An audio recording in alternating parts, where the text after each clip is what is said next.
السلام علیکم ناظرین، آپ دیکھ رہے ہیں YouTube channel Awan T V. Video کے آغاز میں آپ سے گزارش ہے ہمارے چینل کو سبسکرائب کر لیں اور ویڈیو کو لائک کریں، بیل آئیکن کو پریس کریں تاکہ تازہ ترین خبروں کا نوٹیفیکیشن بر وقت آپ تک پہنچ سکے۔ ناظرین، ایک افسوسناک خبر آپ کے ساتھ شیئر کرنے جا رہے ہیں گجرات سے۔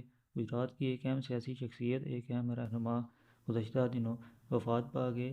گجرات کے علاقہ کڑیاں والا سے تعلق رکھنے والے پی ٹی آئی کے سابق ٹکٹ ہولڈر، سابق امیدوار برائے ممبر صوبائی اسمبلی، سابق ناظم یو سی کڑیاں والا عبدالحمید بٹ طویل علالت کے بعد اس دنیا سے کوچ کر گئے۔ ان کی نماز جنازہ ان کے آبائی علاقہ کڑیاں والا میں ادا کی گئی، جس میں ضلع بھر سے اہم سیاسی شخصیات، سماجی شخصیات سمیت بڑی تعداد میں لوگوں نے شرکت کی، اور ان کی رہائش گاہ پر سابق وفاقی وزیر چودھری وجاہت حسین بھی پہنچے۔ وہاں پر انہوں نے فاتحہ خوانی کی، ان کے لواحقین سے اظہار تعزیت کیا۔ اس کے ساتھ ساتھ سابق ایم این اے نوابزادہ غضنفر علی گل، چودھری علی وڑائچ گلہ چور، چودھری تنویر گوندل سمیت اہم سیاسی رہنما ان کے رہائش گاہ پر پہنچے۔ وہاں پر انہوں نے ان کے لواحقین سے اظہار افسوس کیا، فاتحہ خوانی کی۔ مرحوم عبدالحمید بٹ کے اگر سیاسی سفر کی بات کی جائے تو وہ سابق ناظم یو سی کڑیاں والا بھی رہ چکے ہیں۔ اس کے ساتھ ساتھ انہیں پی ٹی آئی نے ایم پی اے کا ٹکٹ بھی جاری کیا۔ 2013 کے صوبائی اسمبلی کے الیکشن میں انہیں پی پی 108 سے پی ٹی آئی کا ٹکٹ جاری ہوا، جس میں انہوں نے بڑی تعداد میں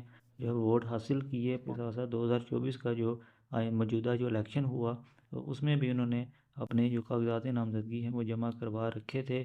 اور عبدالحمید بٹ جو ہیں ایک بڑا نام تھے گجرات کی سیاست کا، جو کہ گزشتہ دنوں وفات پا گئے، اور ان کی وفات پر بڑی تعداد میں ضلع بھر سے لوگ، سیاسی شخصیات ان کی وفات پر تعزیت کے لیے ان کے ڈیرہ پر جو ہے وہ پہنچ رہے ہیں۔ اگلی ویڈیو تک کے لیے دیجیے